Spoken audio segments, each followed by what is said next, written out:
إن الحمد لله نحمده ونستعينه ونستغفره ونعوذ بالله من شرور أنفسنا ومن سيئات أعمالنا من يهده الله فلا مضل له ومن يضلل فلا هادي له وأشهد أن لا إله إلا الله وحده لا شريك له وأشهد أن محمدا عبده ورسوله قال الله تعالى في كتابه الكريم يا أيها الذين آمنوا اتقوا الله حق تقاته ولا تموتن إلا وأنتم مسلمون وقال تعالى يا أيها الناس اتقوا ربكم الذي خلقكم من نفس واحدة وخلق منها زوجها وبث منهما رجالا كثيرا ونساء واتقوا الله الذي تساءلون به والأرحم إن الله كان عليكم رقيبا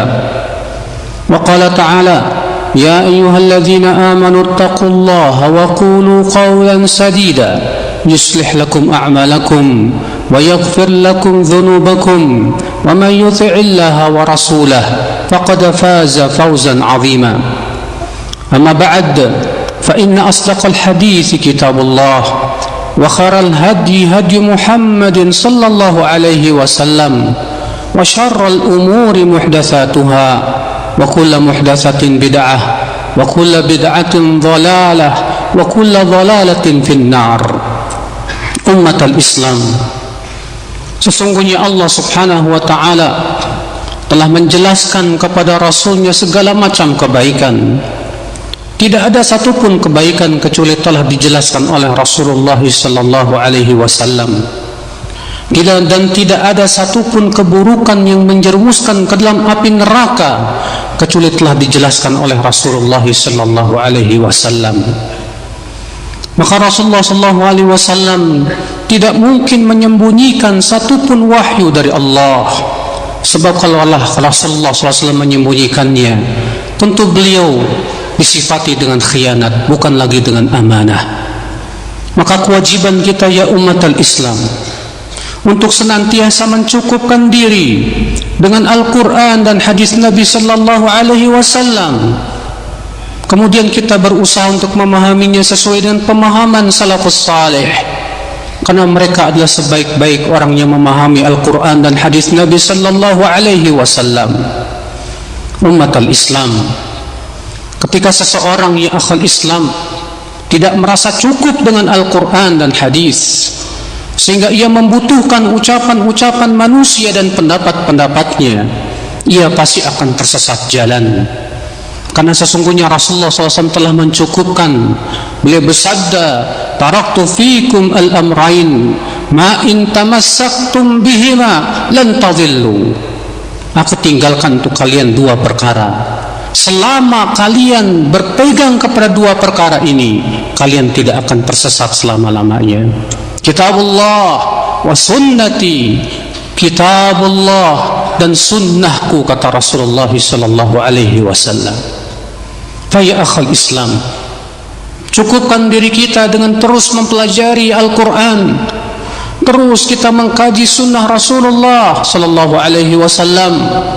Allah telah memudahkan Al-Quran untuk dipelajari.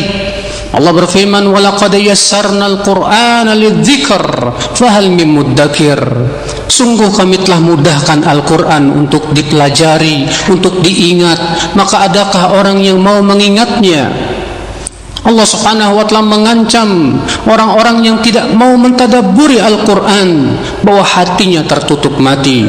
Allah berfirman, afala yatadabbaruna al-Quran am ala qulubin aqfaluha. Tidakkah mereka mentadabburi Al-Quran, ataukah hati mereka telah ada gembok-gemboknya? Umat al-Islam, Al-Quran jangan sampai menyeret kita ke dalam api neraka. Rasulullah sallallahu alaihi wasallam bersabda, Al-Qur'anu hujjatun lak au alaik. Al-Quran yang akan menjadi hujah yang akan membela kamu, atau Al-Quran yang akan menjadi hujah alaik, yang akan menyeret kamu ke dalam api neraka. Subhanallah. Sesungguhnya ya umat al-Islam, Al-Quranul Karim Allah turunkan untuk menjadi hidayah untuk kita. Allah berfirman, Ya ayuhan nas, qad ja'atkum mau'izatun min rabbikum wa shifaa'un lima fis sudur wa hudaw wa rahmatul lil mu'minin. Wahai manusia, telah datang kepada kalian peringatan dari Rabb kalian dan penyembuh apa yang ada di dalam hati kalian, dan sebagai rahmat serta hidayah untuk orang-orang yang beriman. Di sini Allah mensifati Al-Quran, ya akhi, dengan beberapa sifat yang luar biasa. Yang pertama, mau'izah, sebagai peringatan bagi orang-orang yang mau takut kepada Allah, peringatan bagi orang-orang yang menginginkan kehidupan akhirat, peringatan bagi kaum mukminin, ya akhal Islam, karena tidak setiap manusia menjadikan Al-Quran sebagai peringatan, ya akhal Islam.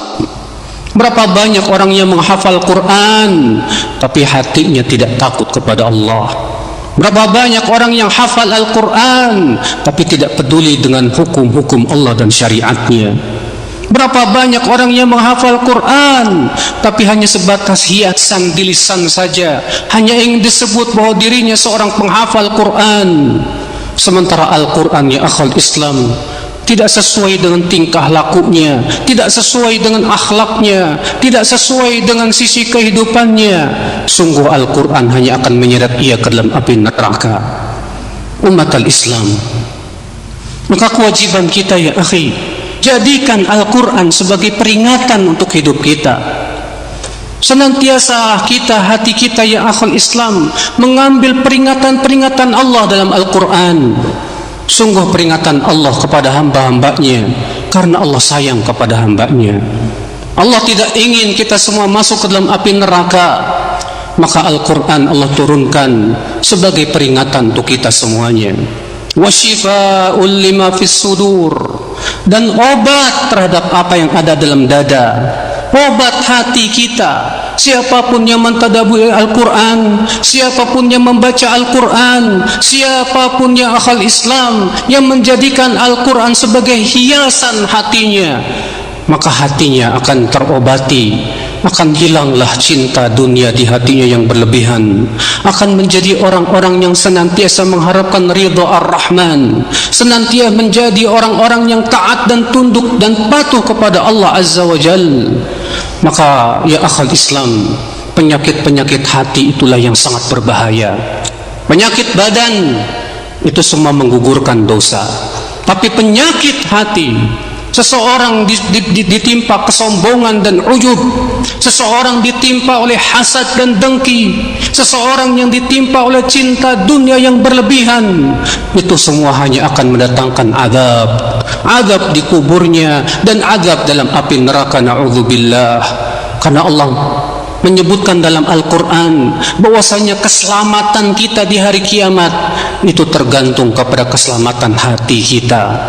Allah berfirman, yauma la yanfa'u malu wala banun illa man atallaha biqalbin salim. Pada hari tidak bermanfaat harta dan anak-anak kecuali orang yang datang kepada Allah membawa hati yang selamat, selamat dari kesyirikan, selamat menjadikan selain Rasulullah SAW sebagai suri tauladan, selamat, ya akhal Islam, dari penyakit syahwat dan syubhat. Mereka lah yang akan selamat nanti pada hari kiamat, ya umat Islam. Wa hudaw wa rahmah, dan Al-Quran itu sebagai hidayah, hidayah yang membimbing kita dalam kehidupan dunia. Namun hanya orang-orang yang bertakwa yang menjadikan Al-Quran sebagai hidayah untuk hidupnya.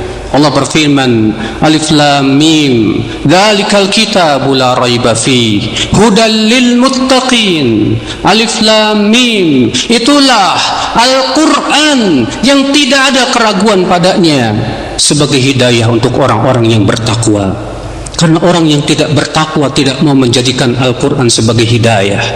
Dia lebih senang menjadikan selain Al-Quran sebagai hidayah, karena di hatinya penuh dengan penyakit, na'udzubillah. Nasallallahu salamata wal afiyah. Aqulu qawli hadza wa astaghfirullah li wa lakum.